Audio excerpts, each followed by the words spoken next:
పరిషత్తు తరఫున భారతీ ధార్మిక విజ్ఞాన పరిషత్,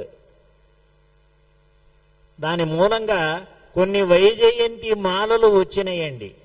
ఆ వైజయంతి మాలలు కూడా గోవిందుని మెడలో సమర్పింపబడ్డాయి. మహాభారత వైజయంతి వచ్చింది, భాగవత వైజయంతి వచ్చింది, రామాయణ వైజయంతి వచ్చింది.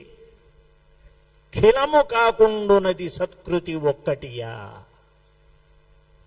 కృష్ణరాయలు ఏదో తన రాజ్యం తను చూసుకుని వెళ్ళిపోకూడదు, ఆముక్తమాల్యద రాశాడు. విష్ణు చిత్తుల యొక్క తత్వాన్నంతా కూడా ప్రోది చేసి అలా ఆముక్తమాల్యద రచించారు. మహారాజులు పూర్వం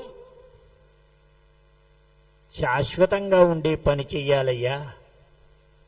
రాజరాజ నరేంద్రుని ఆస్థానంలో నన్నయ భట్టును ఒక్కసారి కోరారు మహాభారత ఆంధ్రీకరణం చెయ్యమని.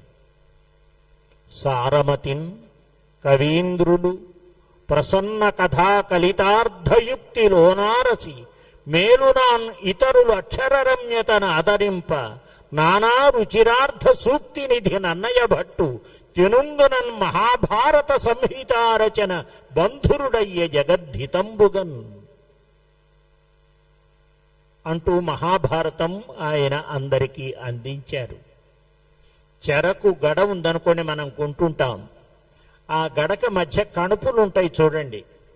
ఆ కణుపుల దగ్గర తీయగా ఎక్కువగా తీపిదనం ఉంటుంది. దాన్నే పర్వము అంటారు. మహాభారతంలో కూడా 18 పర్వాలు. నన్నయ్య తర్వాత ఎర్రన గారు అరణ్య పర్వశేషం శారద రాత్రులు అనేటువంటి పద్యం 142వ పద్యం వరకు వచ్చేసి ఆయన ఆగిపోయినారు. తిక్కన గారు అది వదిలేశారు, అరణ్య పర్వం కష్టాలతో కూడింది కదా అని వదిలేసి అదేం చేశారంటే మిగిలిన 15 పర్వాలు ఎక్కువ మొత్తం పూర్తి చేసింది తిక్కన గారండి. నాటకీయతంతా కూడా చక్కగా సమగ్రంగా చూపించారు. భాగవతంలో భక్తితత్వం పోతన గారు చక్కగా దర్శింపజేశారు. రామాయణంలో ఏ పుట్టలో ఏ పాము ఉంటుందో తెలియదండి, కానీ ఈ పుట్టలో ఉండేటువంటిది పాము కాదు, ఒక బోయవాడు. ఆయనకి డైరెక్ట్గా రామనామం ఉపదేశించకూడదు కాబట్టి సప్తమహర్షులు మరా మరా అని ఉపదేశం చేశారు. దాన్ని తొందరగా చేయాలనుకున్నాడు పాపం ఆయన. మంత్రం మరామ రామ రామ రామ రామ రామ అయిపోయింది.